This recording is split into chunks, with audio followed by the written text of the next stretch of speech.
Diseño previo. En este ejemplo vamos a describir el diseño, instalación y configuración de una LAN peer-to-peer, es decir, entre iguales. Paso 1.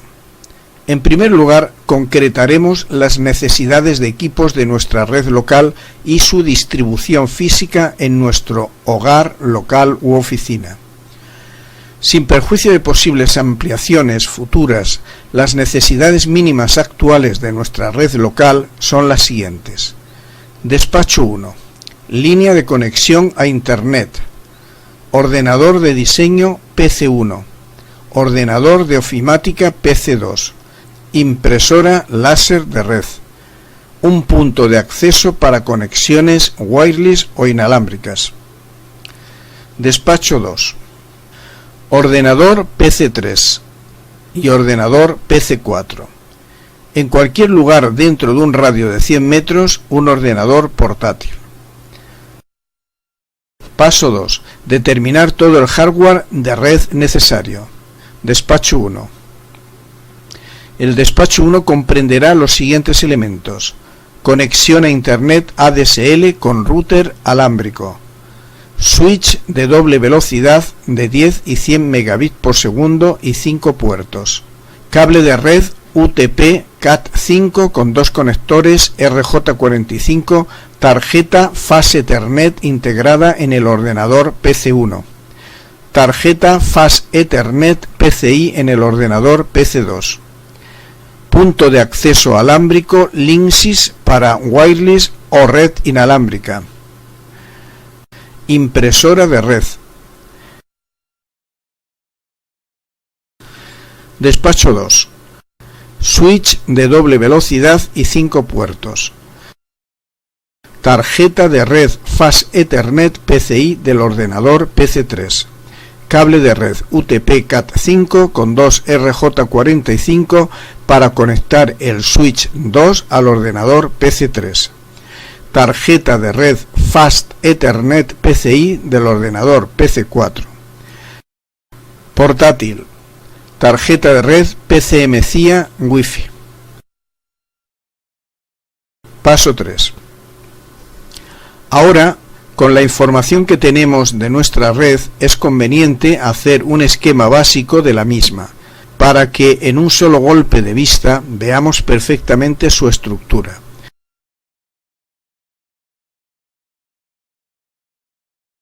Paso 4.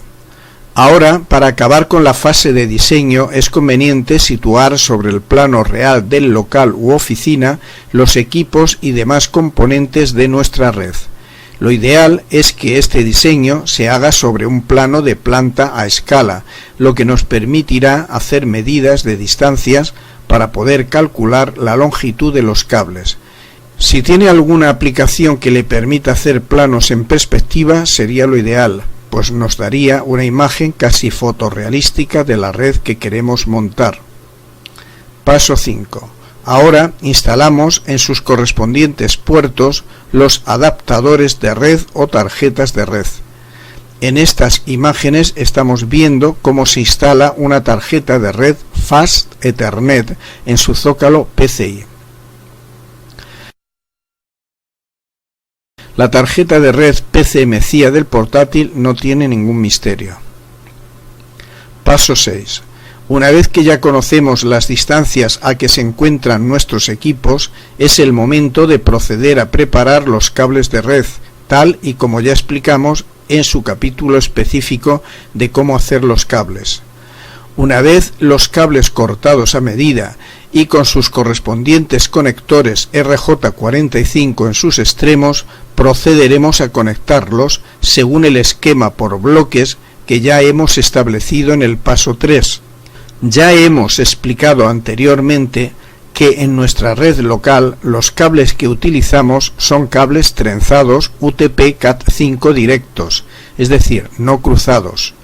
Veamos a continuación la diferencia entre cables normales o directos y cables de red cruzados. Cable UTP Straight Through o cable UTP directo. En este tipo de cables, el terminal RJ45 del extremo A coincide exactamente con el RJ45 del extremo B del cable, Como vemos, en cada terminal RJ45 tenemos 8 pistas o pines numeradas de la 1 hasta la 8. Los 8 cables se ordenan según el código de colores que ya vimos y que estamos viendo. Pues bien, en este tipo de cable UTP directo vemos que las puntas de cada cable se conectan al mismo pin tanto del terminal A como del terminal B.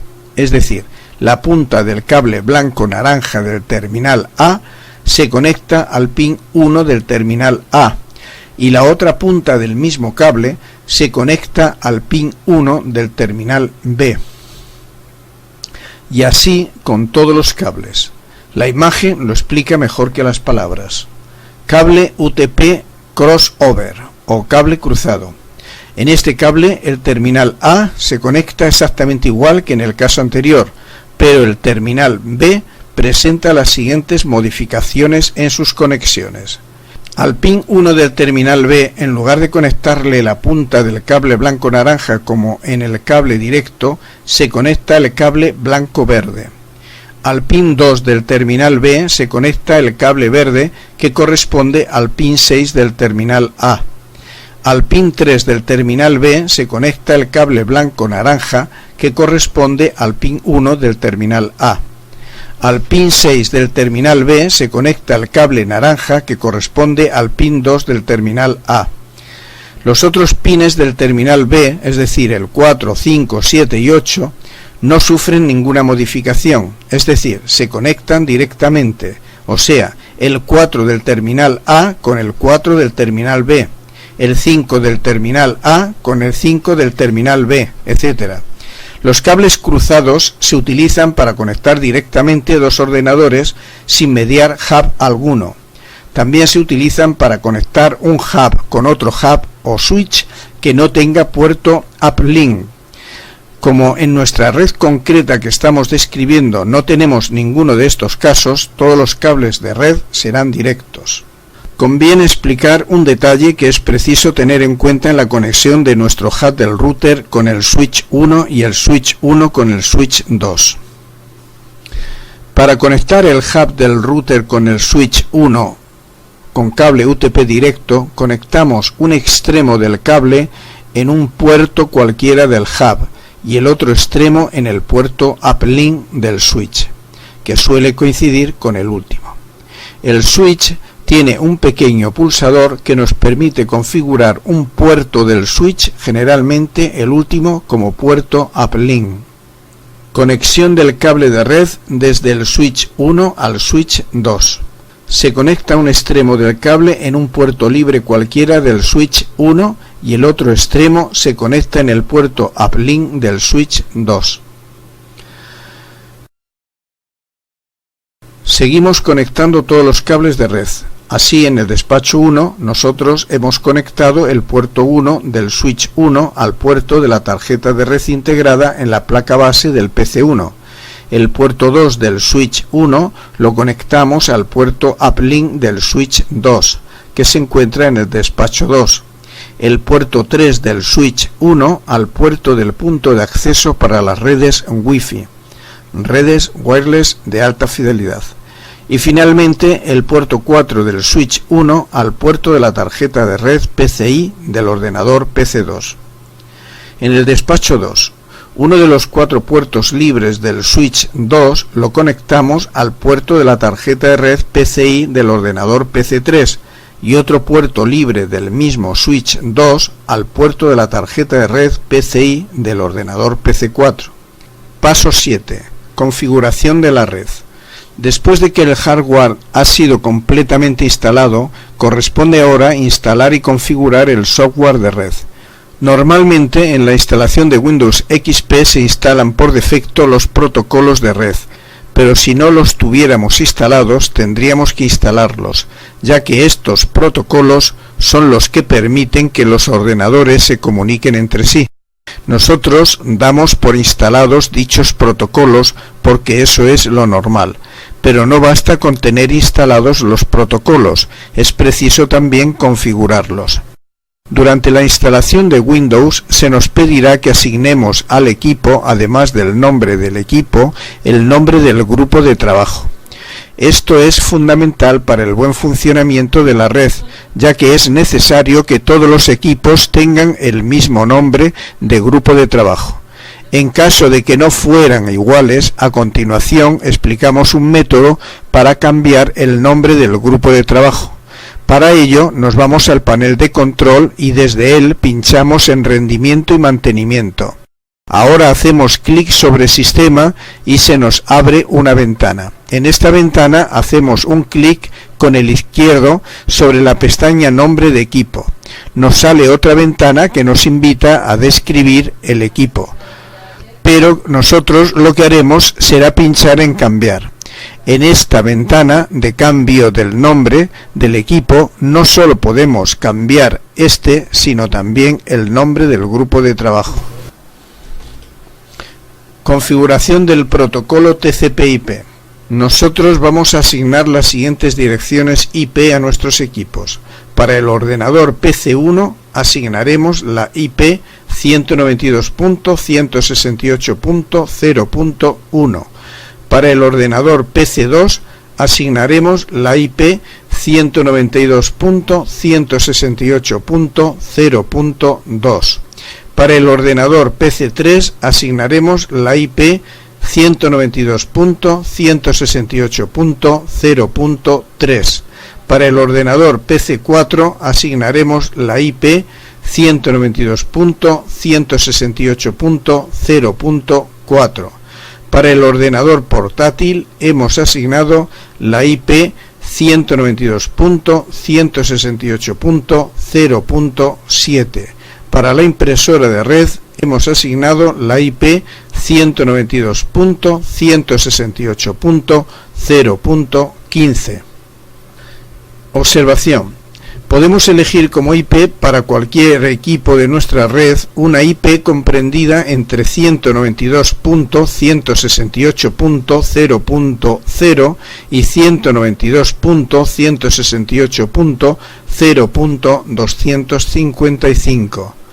La única dirección IP que no podemos asignar a ninguno de nuestros equipos es la dirección IP del router, ya que esta es nuestra puerta de enlace, es decir, la que conecta nuestra red local con Internet. En nuestro caso, la puerta de enlace que tiene nuestro router es la 192.168.0.10. Bien, vamos a proceder a configurar el protocolo TCP/IP de nuestros equipos. Como ejemplo, vamos a configurar el del equipo PC1, que servirá de modelo para los demás, ya que el proceso es el mismo para todos. Situados en nuestro ordenador PC1, nos vamos al panel de control de Windows XP. 2.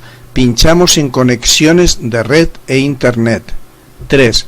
En la nueva ventana pinchamos en conexiones de red. 4. Nos sale una ventana con nuestras conexiones de red. En nuestro caso, hacemos clic con el botón derecho sobre el icono titulado Conexión de área local. Con esto se nos abre una ventana desplegable y en esta ventana hacemos un clic con el botón izquierdo en Propiedades. 5. En la ventana de Propiedades de área local seleccionamos Protocolo Internet TCP/IP y pinchamos en Propiedades. Con esto se nos abre la ventana de propiedades del protocolo TCP/IP. Como no tenemos una dirección IP fija, elegimos la opción Usar la siguiente dirección IP y procedemos a rellenar las casillas siguientes: dirección IP, máscara de subred y puerta de enlace. Como dirección IP pondríamos 192.168.0.1, como máscara de subred 255.255.255.0. Es decir, nuestra red tiene una capacidad para 250 equipos. Como puerta de enlace ponemos la dirección IP privada del router, en nuestro caso 192.168.0.10. También aprovechamos para rellenar las casillas de nuestras direcciones DNS. Octavo, finalmente pinchamos en aceptar y con esto nuestro ordenador PC1 ya está configurado en la red local. Ahora repetimos el mismo proceso con el resto de ordenadores. La conexión del ordenador portátil ya la hemos explicado en el capítulo anterior de configuración de una red inalámbrica. Finalmente, para poder compartir ficheros, aplicaciones y recursos entre los distintos equipos de la red en cada uno de ellos, damos los permisos necesarios para compartir, tal y como ya explicamos en un capítulo anterior.